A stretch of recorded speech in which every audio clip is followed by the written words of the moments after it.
स्वागत है फ्रेंड्स। आज हम खीस या कोलेस्ट्रॉम पे कुछ और विस्तार से बात करेंगे। ये आप समझ गए कि जो मादा है, चाहे स्त्री हो या चार पैर वाले, जैसे गाय है, भैंस है, बकरी है, भेड़ है इत्यादि, इनके दूध आने से पहले ये पदार्थ निकलना शुरू हो जाता है स्तन से, जो कि गाढ़ा होता है, पीला होता है। उसकी स्मेल कुछ विशेष होती है और स्वाद में बहुत वो स्वादिष्ट होता है। रही बात है इसके उपयोग की, वो इसलिए महत्वपूर्ण है कि इसके अंदर बहुत सारे ऐसे पोषक तत्व होते हैं जो कि दूध से कहीं ज़्यादा उसके अंदर होते हैं।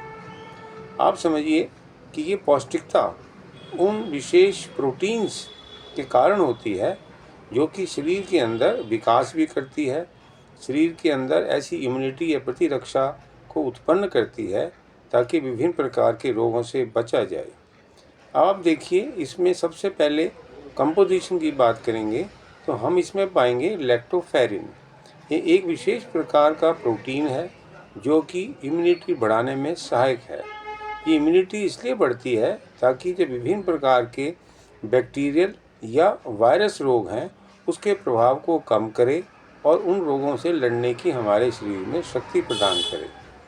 इसके अलावा कुछ ऐसे शरीर के अंदर विकास के लिए ऐसे प्रोटीन्स होते हैं जिनको हम मानते हैं कि इंसुलिन ग्रोथ फैक्टर्स, इसको हम IGF-1 और 2 कहते हैं। ये भी हमारे शरीर के अंदर विकास तो करते ही हैं, साथ में डायबिटीज़ से होने वाले जो रोग हैं या इस प्रकार के जो लक्षण हमें डायबिटीज़ में मिलते हैं उसको कम करने में सहायक है। जिस प्रकार मैंने आपको बताया कि ये खीस जो है गट हेल्थ अर्थात मुख से लेके गुदा तक जो अंदर की कला है, जिसको हम एपिडर्मिस कहते हैं, एंडोडर्मिस कहते हैं, उसके बचाव में बहुत ज़्यादा काम करती है। इसीलिए आप देखेंगे जो एंटीबॉडीज़ हैं वो भी इन्हीं पदार्थों से पैदा होने वाले जो द्रव्य हैं वो इन खीस में या कोलेस्ट्रॉम में पाए जाते हैं। ये एंटीबॉडीज़ कौन सी होती हैं?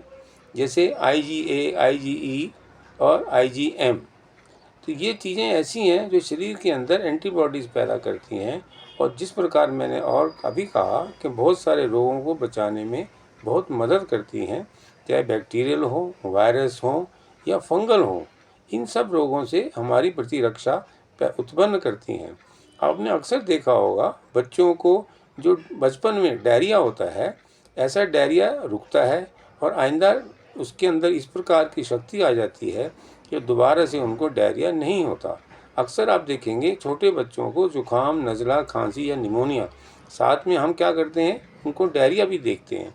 तो जब हम उस इन्फेक्शन को, जो चेस्ट के इन्फेक्शन हैं, अपर रेस्पिरेटरी इन्फेक्शन जिसको हम बोलते हैं, यदि हम उनको काबू कर लेते हैं तो हमारा डायरिया, जिसको पेरेंटल डायरिया भी कहा जाता है, वो अपने आप ही रुक जाता है। अब आप देखिए, ये कोलेस्ट्रॉम है या खीज है, ये माता के गर्भ में किस समय बनती है? जब गर्भावस्था 12 हफ्ते से लेके और 18 हफ्ते अर्थात 3 महीने से लेके 6 महीने के अवधि के अंदर ये उत्पन्न होता है। धीरे धीरे उसका गाढ़ापन बढ़ जाता है और जब गर्भावस्था ख़त्म हो जाती है और जब वो गर्भ निकलता है उसके बाद ये दूध में एक फ्लूइड सा, गाढ़ा सा, पतला और कुछ ठोस इस प्रकार का निकलता है, जिसको हम खीस या कोलेस्ट्रॉम कहते हैं। अब आप जानिए, इसकी मात्रा ज़्यादातर 50 ml के आसपास होती है, जो 3-4 दिन तक वो धीरे धीरे ख़त्म हो जाती है और वो पूर्ण रूप से जब दूध बन जाता है तो दूध का इस्तेमाल बच्चे या किसी भी प्रकार से, चाहे जानवर से के बच्चे हों या हम भी उसके दूध को पीते हैं, तो हम खीस को दूध में या दूध में खीस मिला हुआ कुछ दिन तक अवश्य उसका सेवन करते हैं और उचित लाभ उठाते हैं।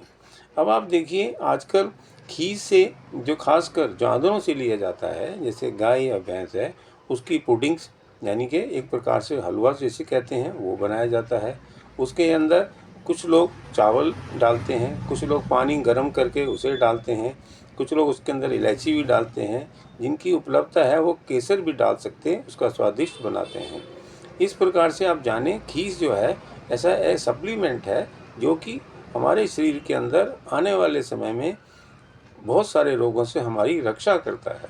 अब आप समझिए कि ये लैक्टेशन या स्तनपान, बच्चे ने तो फ़ायदा उठाया, हम सब उठाते हैं, चाहे हमने माँ का दूध पिया है या हमने गाय या भैंस का दूध पिया है, तो भी हम उसका फ़ायदा उठाते हैं। पर हमें ये भी सोचना चाहिए, जिस मादा के अंदर ये खीस या कोलेस्ट्रॉम निकलता है, वो भी अवश्य ही स्वस्थ होंगी, ऐसा मेरा मानना है। और विशेषज्ञ भी इस बात को मानते हैं, क्योंकि कोलेस्ट्रॉम या खीस के होने से जब ये शरीर से निकलता है, तो शरीर के अंदर उनके खुद ही इस प्रकार की शक्ति उत्पन्न होती है, जिसके निष्कासन से उनके जो शरीर का वजन है, भार है, ओवरवेट है या ओबेसिटी है, वो भी कम होती है। उसके जो रिस्क हैं वो भी कम हो जाते हैं। जो डायबिटीज़ है, जिसको हम T2 डायबिटीज़ या मधुमेह कहते हैं, उस पर भी इसका प्रभाव पड़ता है। ऐसे ही जो ब्लड प्रेशर है, उसको भी कम करने में ये कोलेस्ट्रॉम या खीस जो है कारगर है। ऐसे ही स्त्रियों में जिस प्रकार कैंसर, विशेषकर ब्रेस्ट का, छाती का या अब उनके सर्विक्स का और ओवरीज का, ये कैंसर भी यदि खीस बच्चे को स्तनपान कराते हैं, तो खीस के उत्पन्न होने से उनके शरीर में इनके होने की जो रिस्क हैं, उनकी संभावनाएं हैं, वो भी कम हो जाती हैं। तो मेरा ये कहना है, स्तनपान से फ़ायदा बच्चे को भी है और जो माता है उसको भी खुद इसका फ़ायदा होता है। जिस प्रकार से आजकल बच्चों में या बड़ों में जो बहुत सारी बीमारियां होती हैं, उससे बचने का एकमात्र ये और भी साधन हमें मिला है, इसका हम उपयोग करें। तो आप जानिए, बाज़ार में आजकल जो सप्लीमेंट मिलते हैं, चाहे उसको एथलीट यूज़ करें या उसको जो जिम जाने वाले बच्चे हैं या जिनकी बुद्धि कमज़ोर है, ऐसे बच्चों की स्कूल की पढ़ाई के लिए, तो ऐसे सप्लीमेंट युक्त, चाहे वो पाउडर फॉर्म में हो या टैबलेट फॉर्म में हो, जैसे प्रकार से बर्फ़ी जिस प्रकार से बनती है, ऐसे ही इन पाउडरों का उस खीस का पानी में घोल के गर्म करके उबाल के 15-20 मिनट तक उसके अंदर विशेषकर मीठा जो जैसा ठीक लगे अपने स्वादिष्ट के हिसाब से उसका हम प्रयोग करें और उसका निश्चित ही लाभ उठाएं। तो मैं कहूँगा कि खीस और कोलेस्ट्रॉल, इसका उपयोग हमें ज़्यादा से ज़्यादा बढ़ावा देना चाहिए, ताकि इससे हमारी इम्यूनिटी बढ़े। जिस प्रकार बहुत सारे रोग बढ़ रहे हैं, उससे हम कहीं ना कहीं इसको कम करने में अग्रसर हों। धन्यवाद।